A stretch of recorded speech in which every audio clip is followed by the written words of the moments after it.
Wel, da ni newydd ddod â pentwr anferthol o daflenni Morrisons yn iaith Saesneg yn ôl i'r siop i ail-gyflwyno'r taflenni iddyn nhw. Oherwydd mae Cymdeithas yr Iaith wedi bod mewn cyfarfod ar ôl cyfarfod efo'r cwmni yma. Mae'r cwmni o hyd yn llusgo tyraed. So maen nhw wedi addo dilyn mesura dwyieithog pendant sydd wedi hynny heb ddigwydd o'r cwbl.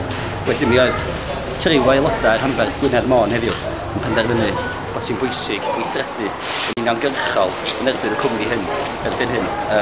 A dyna beth ddigwyddodd heddiw yma.